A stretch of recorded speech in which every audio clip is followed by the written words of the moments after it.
Assalamualaikum warahmatullahi wabarakatuh. Sebelumnya pada penonton ingin sharing tentang kesehatan mental atau mental health. Sebelumnya saya perkenalkan nama saya Satu Pertama dari jurusan Ilmu Keolahragaan, Fakultas Ilmu Keolahragaan.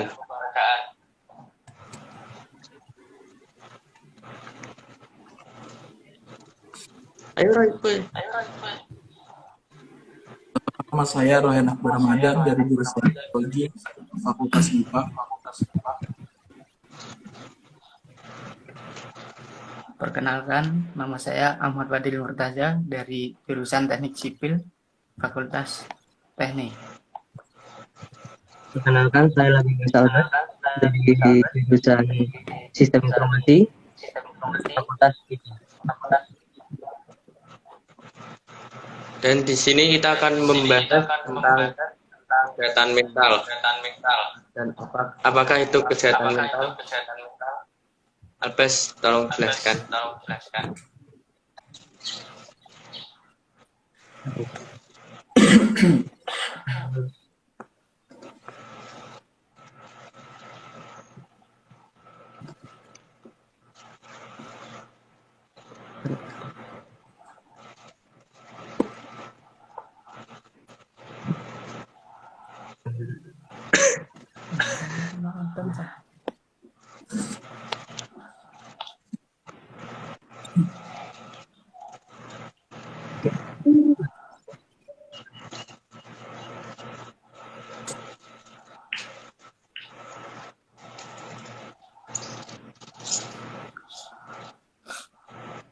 Iya, Mas Gas.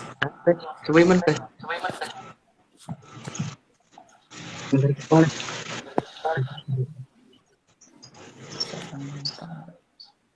Baiklah, untuk yang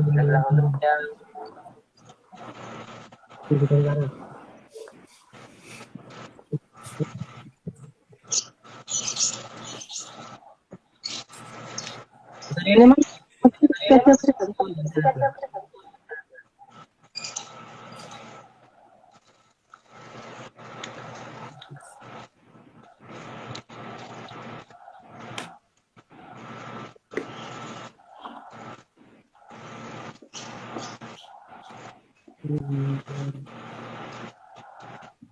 Selamat dulu kalau ini.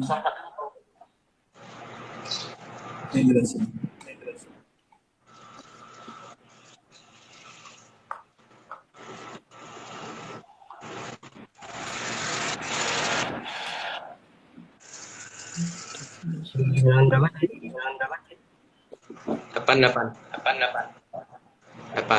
berapa? 88. Definisinya, Mas.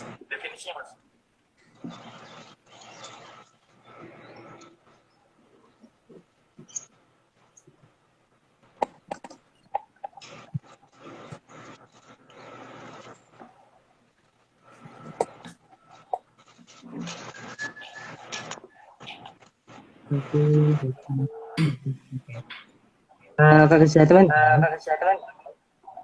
definisinya kesehatan mental adalah kondisi di mana individu terbebas dari semua bentuk dari gejala gangguan mental. Nah, untuk yang individu siapapun yang merasa sehat secara mental dapat menjalani kehidupannya secara normal, khususnya pada saat menyelesaikan diri menghadapi berbagai masalah yang ditemuinya sepanjang hidup. Seseorang dengan kemampuan mengelola stres atau kesehatan mental yang termasuk bagus, yang dia bisa mengontrolnya,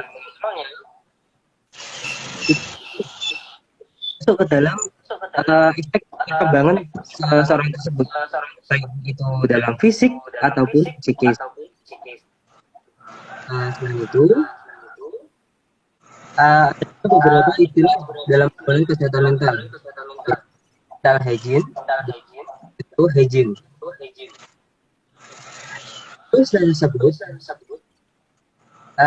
sebenarnya nggak terlalu jauh berbeda sih, tapi dasarnya itu mereka sering dipakai lah dalam kesehatan mental atau mental.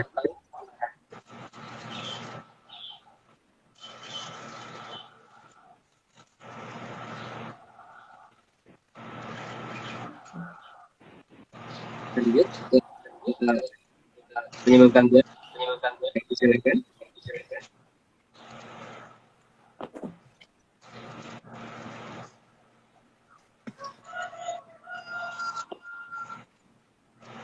Roy, sing keloro Roy.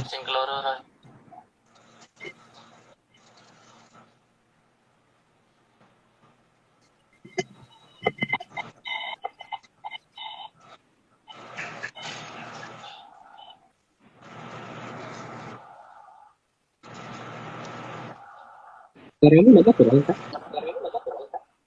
Gak ada suaranya. Rano suarane Roy. Maaf. Ibu dong. Terus selanjutnya saya menjelaskan mengenai penyebab gangguan kesehatan mental pada masa remaja. Masa remaja adalah masa rawan pada suatu remaja, yaitu pada usia antara 10 sampai 19 tahun. Fase perkembangan mental beranjak menjadi dewasa. Makin bertambahnya umur, kita memiliki pola pikir dan perilaku yang baru. Dan apabila tidak dikelola dengan benar, akan menyebabkan salah satu depresi. Depresi sangat rentan bagi remaja. Contohnya seperti tidak mendapat kasih sayang dari orang tua ataupun orang tua.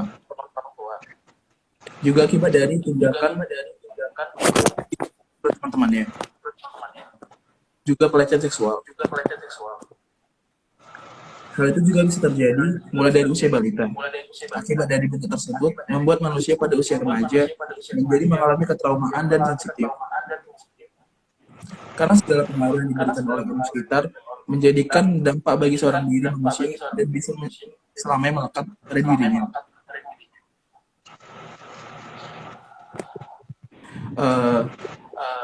Tingkat depresi sebagai responden menjelaskan tingkat depresi berasal dari situasi internal individu, meliputi pikiran negatif, suasana hati yang buruk, dan terkait kurang iman. Sementara lainnya menjelaskan penyebab depresi berasal dari situasi eksternal, meliputi masalah di pekerjaan, keluarga, atau bisa juga teman. Sementara itu, pada figment skizofrenia, penyebab justru banyak dijelaskan dari faktor sosial, seperti tekanan di pekerjaan, keluarga, atau relasi. Keyakinan mengenai penyebab akan mempengaruhi perilaku bantuan dan bagaimana mereka merespon terhadap penanganan. Sebagai contoh, keyakinan orang-orang awam di Malaysia bahwa penyebab gangguan mental akibat dari supernatural. Maka penanganan yang dilakukan adalah dengan cara mendatangi dokter profesional atau orang pintar. Dan sangat sedikit mendapatkan pengobatan medis. Yang pasti belum diketahui secara pasti apa yang menyebabkan gangguan mental itu sendiri. Namun, kondisi ini diketahui terkait dengan faktor biologis dan psikologis. Sebagaimana akan saya uraikan di bawah ini. Dari faktor biologis yang pertama yaitu ada gangguan pada fungsi sel saraf pada otak. Yang kedua infeksi, misalnya akibat bakteri Streptococcus, kelainan bawaan atau cedera pada otak. Yang keempat, kerusakan otak akibat terbentur atau kecelakaan. Yang kelima, kekurangan oksigen pada otak bayi saat proses persalinan. Yang keenam, riwayat gangguan mental pada orang tua atau keluarga. Yang ketujuh, penyalahgunaan zat atau narkotika seperti heroin dan kokain dalam jangka panjang. Yang terakhir, kekurangan nutrisi. Sedangkan dari faktor psikologisnya yaitu peristiwa traumatik seperti kekerasan dan pelecehan seksual. Yang kedua, kehilangan orang tua atau disingkirkan di masa kecil, atau kurang mampu bergaul dengan orang lain. Adapun perceraian atau ditinggal mati oleh pasangan dan juga perasaan pada diri tidak mampu mengarah atau kesepian. Selain faktor psikologis yang telah disebutkan di atas, Organisasi Kesehatan Dunia atau WHO menyatakan bahwa berada pada situasi pandemi seperti pandemi COVID-19 juga bisa menjadi faktor pemicu stres, yang kemudian membuat seseorang lebih rentan mengalami gangguan mental. Stres tersebut dapat berasal dari rasa takut dan khawatir tentang kesehatan, keuangan atau pekerjaan, yang banyak terpengaruh akibat pandemi. Sekian dari saya, lebih kurang saya maaf. Saya kira boleh berkata.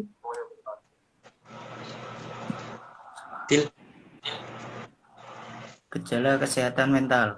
Gejala dan tanda gangguan mental tergantung pada jenis gangguan jiwa yang dialami penderita. Bisa mengalami gangguan pada emosi, pola pikir, dan perilaku. Beberapa contoh gejala dan ciri-ciri gangguan mental.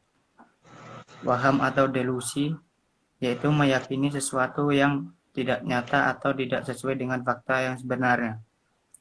Halusinasi, yaitu sensasi ketika seseorang melihat, mendengar, atau merasakan sesuatu yang sebenarnya tidak nyata. Suasana hati yang berubah-ubah dalam periode tertentu. Perasaan sedih yang berlangsung hingga berminggu-minggu, bahkan berbulan-bulan. Perasaan cemas atau takut yang berlebihan dan terus-menerus sampai mengganggu aktivitas sehari-hari. Gangguan makan, misalnya merasa takut, berat badan bertambah, cenderung memuntahkan makanan atau makan dalam jumlah banyak, perubahan pada pola tidur seperti mudah mengantuk dan tertidur, sulit tidur, serta gangguan pernapasan dan kaki gelisah saat tidur.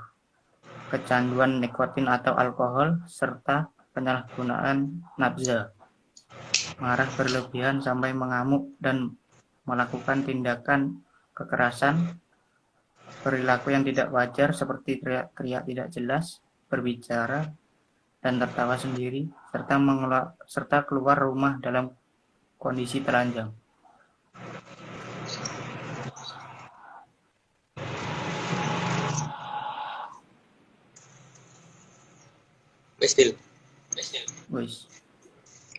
Dan saya akan menjelaskan dampak dari gangguan kesehatan mental. Ada 3 dampak yang mungkin terjadi akibat buruknya kesehatan mental seseorang. Apa saja kan jelas? Satu, Untuk yang nggak bicara tolong di mute dong. Udah mantap suaranya.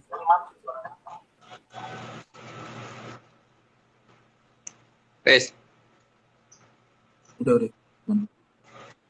Dan saya akan menjelaskan dampak dari gangguan kesehatan mental. Ada 3 dampak yang mungkin terjadi akibat buruknya kesehatan mental seseorang. Apa sajakah itu? 1. Hubungan menjadi tidak harmonis. 2. Kesehatan fisik terganggu. Dan 3. Bisa bunuh diri. Yang pertama, hubungan menjadi tidak harmonis. Menurut Iman Hanggautomo, selaku pendiri aplikasi Kalbu, dampak yang paling ringan dari buruknya kesehatan mental seseorang adalah tidak harmonisnya sebuah hubungan. Kalau tidak harmoni, itu jadi suka marah-marah di dalam rumah, atau perasaannya jadi lebih sensitif. Yang kedua, kesehatan fisik terganggu. Lantaran kesehatan mental dan kesehatan fisik saling berkaitan, maka jika kesehatan mental seseorang buruk, otomatis akan mempengaruhi kesehatan fisiknya pula. Lama-lama bisa meninggal karena stres atau komplikasi yang muncul. 3. Bunuh diri. Dampak terburuk atau terparah akibat buruknya kesehatan mental seseorang ialah ia nekat mengakhiri hidupnya sendiri atau bunuh diri. World Health Organization dalam laman resminya mengatakan ada beberapa hal yang harus diketahui tentang upaya bunuh diri, seperti banyak orang berpikir tentang bunuh diri di beberapa titik dalam hidup mereka. Berikut tanda-tanda peringatan bahwa seseorang mungkin berpikir untuk bunuh diri. 1. Perubahan suasana hati yang parah. Yang kedua, penarikan sosial. 3. Mengungkapkan pikiran atau rencana untuk mengakhiri hidup mereka. Yang keempat, mengucapkan selamat tinggal kepada keluarga dan teman dekat. Yang kelima, mengatakan hal-hal seperti, contoh, tidak ada yang akan merindukanku saat aku pergi. Dan berikutnya, saya akan menjelaskan tips dan trik menjaga kesehatan mental. Strategi penanggulangan masalah kesehatan mental. Saat ini telah terjadi pergeseran paradigma dalam gerakan kesehatan mental yang lebih mengedepankan pada aspek pencegahan gangguan mental serta bagaimana peran komunitas dalam mengganggu optimalisasi fungsi mental individu.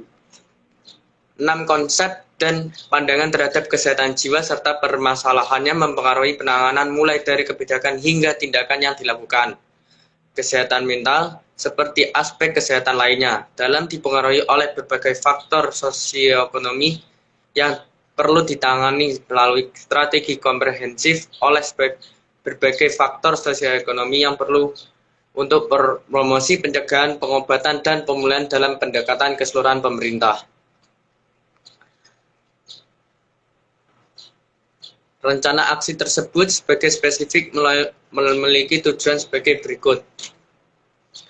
Tujuan pertama, untuk memperkuat kepemimpinan dan tata kelola yang efektif untuk kesehatan mental. Tujuan yang kedua, untuk memberikan layanan kesehatan mental dan sosial yang komprehensif, terpadu, dan responsif dalam pengaturan berbasis komunitas. Tujuan yang ketiga, untuk menerapkan strategi untuk promosi dan pencegahan dalam kesehatan mental. Dan tujuan yang terakhir, keempat, untuk memperkuat sistem informasi, bukti, dan penelitian untuk kesehatan mental. Target global yang ditetapkan untuk setiap tujuan memberikan dasar bagi tindakan keseluruhan dan pencapaian yang terukur terhadap tujuan global. Roy, tambahi Roy. Rencana aksi nih Roy.